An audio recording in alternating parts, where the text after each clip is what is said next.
Hey everybody, and happy Tuesday. Well, thanks for joining me here in Sleep Week. So today we're going to go about the sleep environment. Yesterday we talked a lot about how to have an ideal sleep environment without electronics, but today we're going to look at the dark out room concept. Now what that looks like is this. You need to have a bedroom that is as dark as humanly possible. Now why?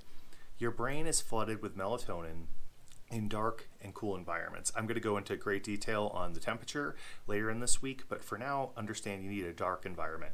Now, many of us were raised or even had night lights as a kid, and the reality is that doesn't help your sleep.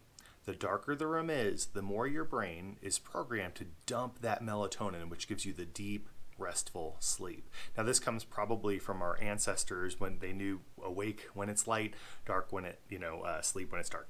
So how can you have that? Well, I'm going to give you two primary options. So let's say you're in a permanent living environment. You don't travel a lot, or even if you do, you need to find a way to get that sleep in your normal sleeping habitat, for lack of a better term. I've been watching too much History Channel and too much National Geographic lately. But dark out shades is the first answer. You can get them in a whole bunch of colors. You don't have to worry about looking weird. We can get them at Target or Walmart and put them up. And the goal again is to keep out as much light as possible. When you go to sleep in your bedroom, it should be as pitch black as possible. Now that will again help you get that melatonin you need to get the good night's sleep just dumped on your brain. You don't need any supplements, you don't need anything else, you just need a dark out room, just like light wakes you up. Okay, so the second thing that you need, let's say you travel a lot or you don't have access as much as you'd like to your bedroom, like you're a flight attendant, you're traveling for work, you're a consultant. How do you get that environment, or you're even more ridiculous, you're a shift worker. So you're sleeping in the day and you need to get good sleep because you're working overnight. Well, the best way to do it is using some kind of sleep mask. Now, many of us might have seen as kids like older masks that kind of have these wire thing around you. It's super annoying. That's not the type of mask I'm talking about. You want to get a mask that covers your entire eyes all the way around where no light can come in.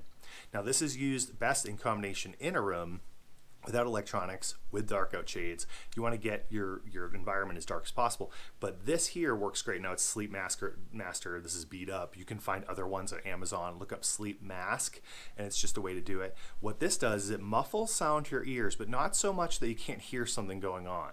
So that's good for those of you, especially military first responders. They don't like having, soundless room or earplugs in case they need to jump out of bed, So that's one thing.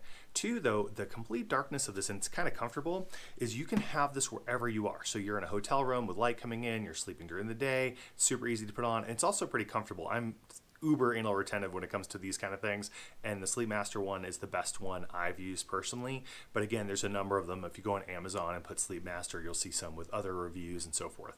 But the goal again is if you want the sleep, you need to create a dark out room. Now, where can you also apply this? So let's say you've got kids who don't sleep and you put on that night light. Well, guess what you're doing?